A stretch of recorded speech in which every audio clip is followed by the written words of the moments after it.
स्वागत है आप सभी का आपके अपने YouTube चैनल सन रिले एजुकेशन में। आज हम लोग चर्चा करेंगे इतिहास चैप्टर 1 के सभी वस्तुनिष्ठ प्रश्न, रिक्त स्थान वाले प्रश्न और समूह मिलान वाले प्रश्न, जिसमें आज हम लोग चर्चा करेंगे। टोटल 30 प्रश्न की चर्चा करेंगे, जिसमें से कि आपको परीक्षा में ये क्वेश्चन 100% है कि इसमें से 2-4 क्वेश्चन आने ही आने हैं।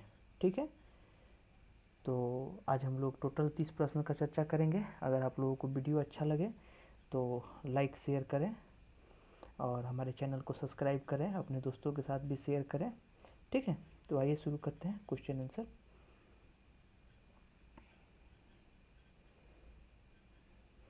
पहला क्वेश्चन है, क्वेश्चन नंबर 1, इटली और जर्मनी वर्तमान में किस महादेश में आते हैं? इटली और जर्मनी वर्तमान में किस महादेश में आते हैं? तो इसका सही ऑप्शन है आपको उत्तरी अमेरिका, दक्षिणी अमेरिका, यूरोप और पश्चिम एशिया। तो इसका सही आंसर है ग, यूरोप। इटली और जर्मनी वर्तमान में यूरोप महादेश में आते हैं। ठीक है, चलिए दूसरा क्वेश्चन देखते हैं क्या है। दूसरा क्वेश्चन है कि फ्रांस में किस शासक वंश की पुनर्स्थापना वियना कांग्रेस के द्वारा की गई?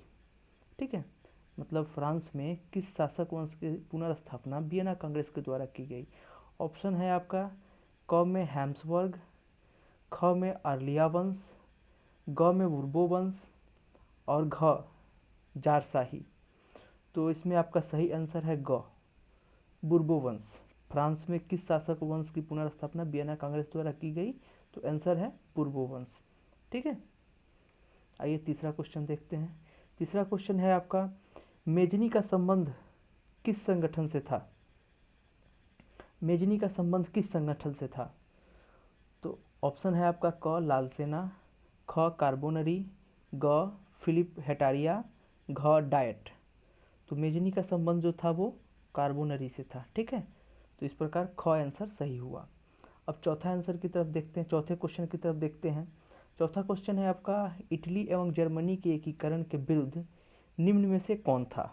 मतलब कौन ऐसा देश था जो चाहता था कि इटली और जर्मनी का एकीकरण ना हो? पहला ऑप्शन है क इंग्लैंड, ख रूस, ग ऑस्ट्रिया, घ पर्सा। तो इसका सही आंसर होगा ग ऑस्ट्रिया। ठीक है, क्योंकि ऑस्ट्रिया ही चाहता था कि वो दोनों इटली और जर्मनी का एकीकरण ना हो सके। आइए देखते हैं पांचवा क्वेश्चन क्या कहता है। पांचवा क्वेश्चन है आपका, काउंट काबूर को विक्टर इमैनुअल ने किस पद पर नियुक्त किया था? काउंट काबूर जो था उसको विक्टर इमैनुअल ने किस पद पर नियुक्त किया था? पहला है सेनापति, क ख फ्रांस में राजदूत, ग प्रधानमंत्री, घ गृह मंत्री। तो आपका सही आंसर है काउंट काबूर को विक्टर इमैनुअल ने प्रधानमंत्री के पद पर नियुक्त किया था, यानी ग आंसर आपका सही आंसर है। अब देखिए छठा क्वेश्चन देखते हैं, गैरीबाल्डी पेशे से क्या था? ऑप्शन क सिपाही, ख किसान, ग जमींदार और घ नाविक।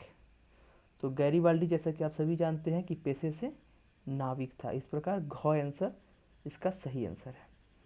ठीक है, आइए देखते हैं नेक्स्ट क्वेश्चन। नेक्स्ट क्वेश्चन है आपको, जर्मन राइन राज्य का निर्माण किसने किया था? जर्मन राइन राज्य का निर्माण किसने किया था? ऑप्शन है क लुई 18वां, ख नेपोलियन बोनापार्ट, ग नेपोलियन तृतीय और घ बिस्मार्क। तो जर्मन राइन राज्य का स्थापना जो है निर्माण नेपोलियन बोनापार्ट के द्वारा किया गया था, इस प्रकार ख आंसर इसका सही आंसर है। ठीक है, चलिए आठवां क्वेश्चन देखते हैं। जालबेरिन एक संस्था थी, जालबेरिन जो संस्था थी वो किनकी थी, किनके द्वारा और किन के लिए बनाई गई थी? पहला आंसर क है आपको क्रांतिकारियों की, ख व्यापारियों की, ग विद्वानों की, घ पादरी सामंतों की।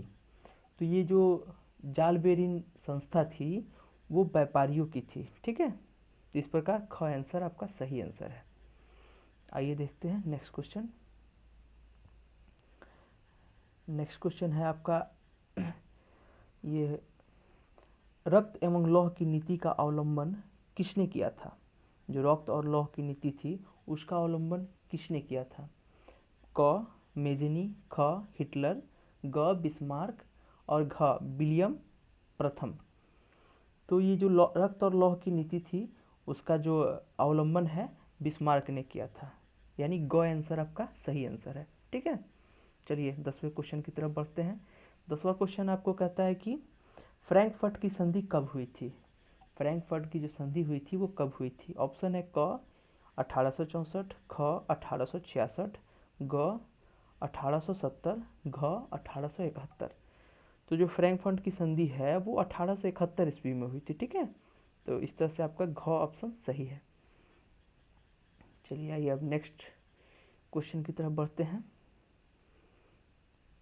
नेक्स्ट क्वेश्चन है आपका, यूरोप वासियों के लिए किस देश का साहित्य एवं ज्ञान विज्ञान प्रेरणा का स्रोत रहा। यूरोप के जो लोग थे किस देश के साहित्य और ज्ञान विज्ञान से प्रेरणा लिए। ठीक है, तो पहला ऑप्शन है जर्मनी, ख में है यूनान, ग तुर्की और घ इंग्लैंड।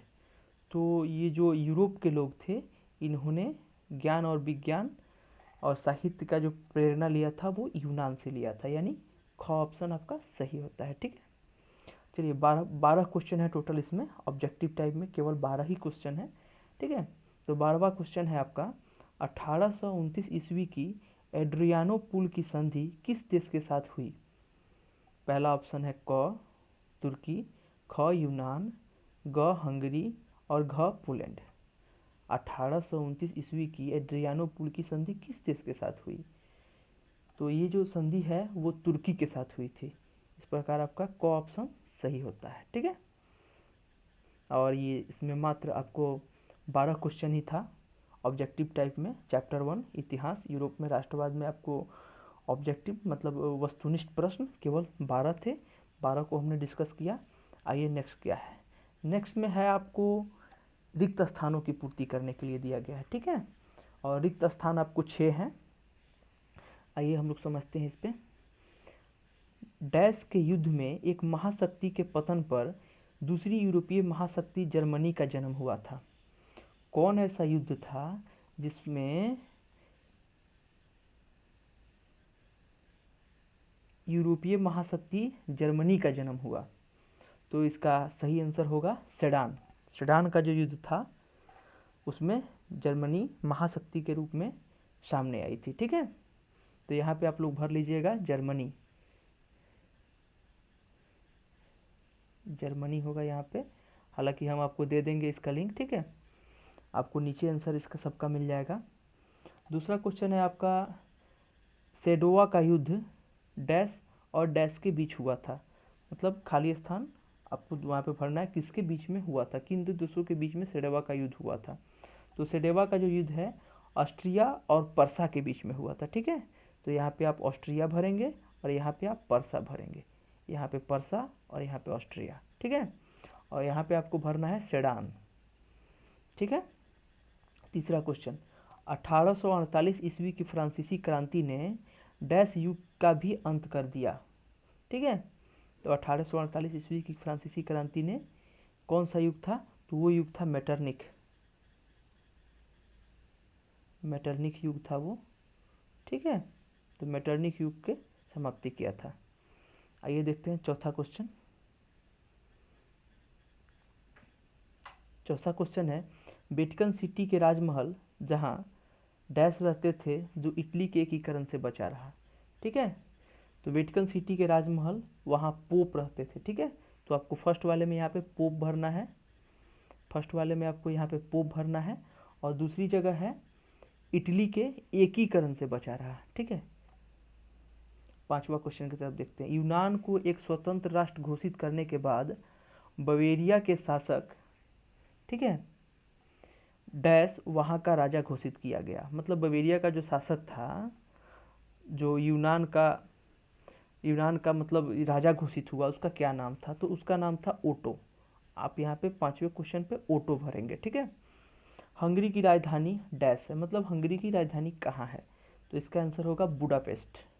आप छठे क्वेश्चन में भरेंगे बुडापेस्ट। ठीक है, आइए आप लोगों को अब हम फिर ले चलते हैं यहाँ पे आप आइएगा तो पूरा हमने डाला हुआ है कि क का फर्स्ट क्वेश्चन का क्या आंसर होगा, सेकेंड क्वेश्चन का क्या आंसर होगा, वस्तुनिष्ठ का खाली स्थान का भी मैंने एकदम बना दिया है। फर्स्ट वाले में सेडान, दूसरे में ऑस्ट्रिया और पर्सा। खाली स्थान में फर्स्ट में सेडान भरना है, दूसरे में ऑस्ट्रिया पर्सा, तीसरा में मेटरनिक युग और चौथा में पोप जर्मनी के इटली के एकीकरण से बचा रहा, और पांचवा ओटो, वो जो यूनान बेवेरिया का शासक जो था ओटो, और ये हंगरी की राजधानी बुडापेस्ट।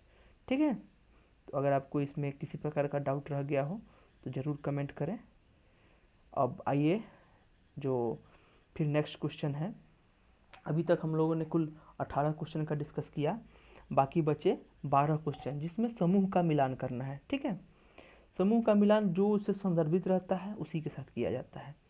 तो यहाँ पे है फर्स्ट में मेजिनी।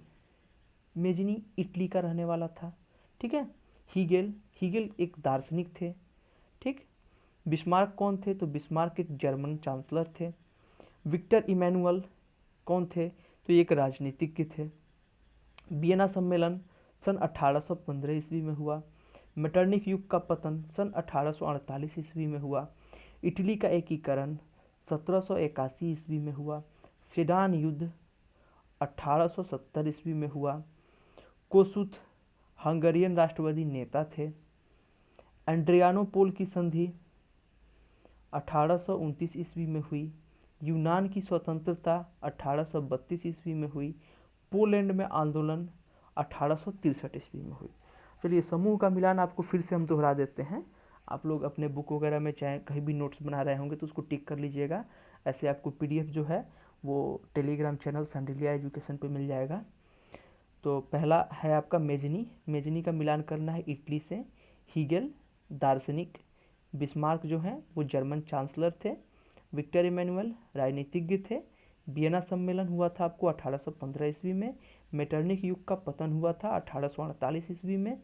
इटली का एकीकरण हुआ था आपको 1871 ईस्वी में। सेडान का युद्ध हुआ था आपको 1870 ईस्वी में। कोसुथ जो कि हंगरियन राष्ट्रवादी नेता थे। एड्रियानोपुल की संधि 1829 ईस्वी में हुआ। यूनान की स्वतंत्रता 1832 ईस्वी में। पोलैंड में आंदोलन 1863 ईस्वी में। ठीक है, तो आप लोग अच्छे से ये भी अपना नोट कर लीजिएगा। वीडियो अच्छा लगा हो तो लाइक शेयर और सब्सक्राइब जरूर कीजिएगा। और ये मेरा टेलीग्राम चैनल का लिंक है, आप टेलीग्राम पे जुड़ सकते हैं सर्च करके सांडिल्या एजुकेशन। वहाँ पे आपको ये सारी चीज़ें पीडीएफ के रूप में मिल जाएंगी। ठीक है, तो वीडियो को समाप्त करते हैं। अगर आपको कुछ इसमें नहीं समझ में आया हो, चाहे क्या इसमें कमी रही हो, कमेंट करके ज़रूर बताइएगा। ठीक है, धन्यवाद। फिर मिलेंगे नेक्स्ट वीडियो में जो चैप्टर 2 के लिए होगा। चैप्टर 2 का हम लोग सभी वस्तुनिष्ठ और ये खाली स्थान और समूहों का मिलान ये सभी करेंगे अगले वीडियो में। ठीक है, मतलब एग्ज़ाम आने से पहले आपको पूरा इसी चैनल पे आपको सभी सब्जेक्ट, टोटल 5 सब्जेक्ट जो हैं, पाँचों के पाँचों पूरे सिलेबस कवर कराए जाएंगे। धन्यवाद।